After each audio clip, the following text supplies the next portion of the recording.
Assalamualaikum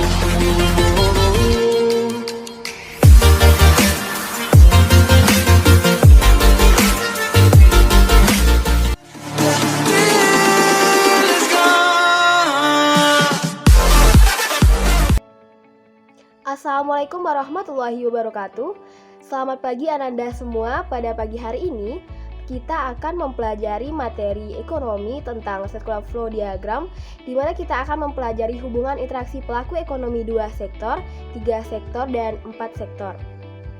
Nah, untuk itu Ibu akan memutarkan sebuah video di mana dalam video tersebut akan dijelaskan tentang circular flow diagram tersebut agar Ananda sekalian akan lebih memahami materi kita pada pagi hari ini. Nah, untuk itu Ibu harapkan agar anak-anak semuanya dapat menyimak video dengan baik dan dapat memahami apa yang disampaikan oleh video tersebut. YouTuber Bang. Kue putu lewat. Assalamualaikum warahmatullahi wabarakatuh. Perkenalkan, nama saya Foni Novrianti.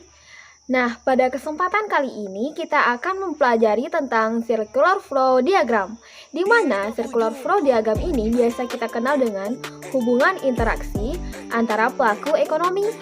Untuk hubungan interaksi antara pelaku ekonomi ini terbagi 3. Yang pertama yaitu hubungan interaksi pelaku ekonomi 2 sektor, yang kedua hubungan interaksi pelaku ekonomi 3 sektor, dan yang ketiga hubungan interaksi pelaku ekonomi 4 sektor.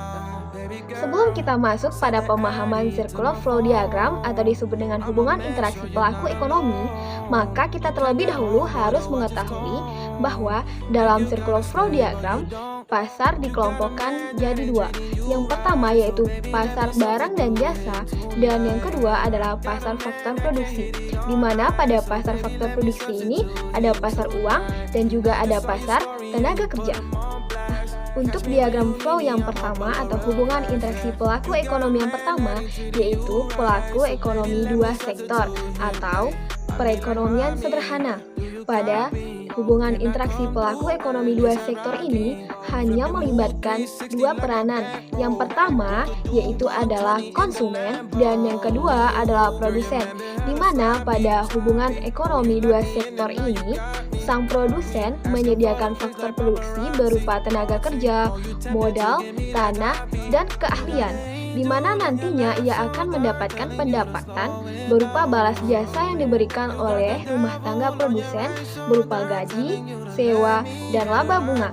Di sisi lain, sang produsen juga mendapatkan keuntungan, di mana ia mendapatkan pendapatan dari pembayaran yang dilakukan oleh konsumen terhadap barang dan jasa yang diproduksi oleh sang produsen dan dipasarkan kepada konsumen.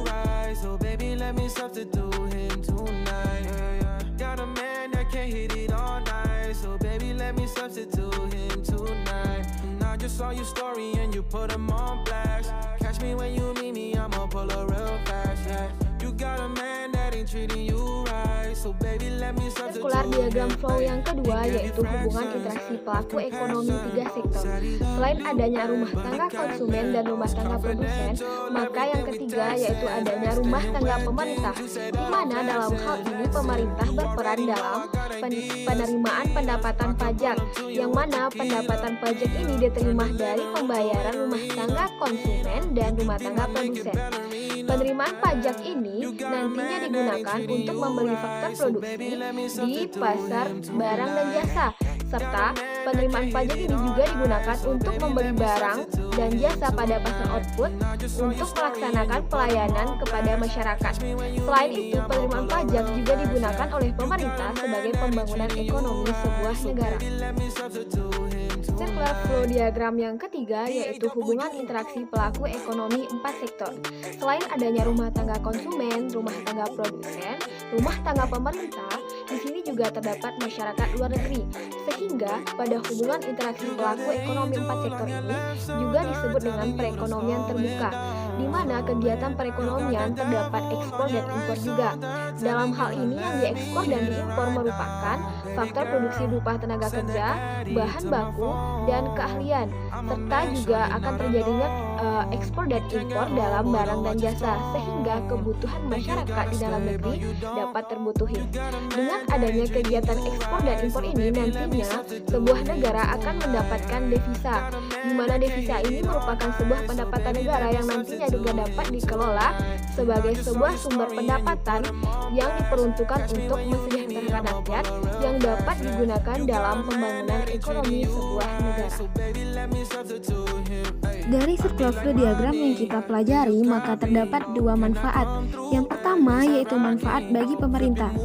Nah, manfaat bagi pemerintah yang pertama adalah mempertahankan stabilitas kondisi perekonomian nasional.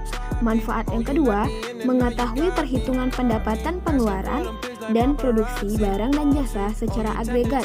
Yang ketiga, membantu pemerintah dalam mengatur, mengawasi kebutuhan yang ada di dalam negeri dan di luar negeri. Yang keempat, menjadi media untuk mengawasi devisa negara terhadap neraca pembayaran. Yang kelima, untuk mengetahui susunan perekonomian nasional sesuai dengan perkembangan globalisasi ekonomi. Yang keenam, untuk memetakan hak dan kewajiban suatu negara terhadap pelaku ekonomi lain. Selain manfaat bagi pemerintah, manfaat circular flow diagram juga terdapat bagi masyarakat. Yang pertama yaitu untuk mengetahui sumber-sumber produksi barang atau jasa. Yang kedua, untuk mengetahui jenis-jenis pekerjaan yang sedang dilakukan oleh masyarakat. Yang kedua, untuk mengetahui sumber-sumber penghasilan produksi yang dibutuhkan. Yang keempat, untuk mengetahui lokasi produksi yang efisien dalam rangka menawarkan faktor produksi. Itulah materi kita hari ini tentang circular flow diagram. Semoga materi hari ini bermanfaat bagi adik-adik semua dan dapat dipahami. Sekian, terima kasih. Assalamualaikum warahmatullahi wabarakatuh. Itu materi pembelajaran kita pada pagi hari ini yang telah Ibu putarkan dalam video tadi. Ibu rasa materinya sudah cukup dapat Ananda semua pahami. Sekian pembelajaran kita. Ibu ucapkan terima kasih terhadap perhatian Ananda semua dan mohon maaf atas segala kekurangan. Assalamualaikum warahmatullahi wabarakatuh.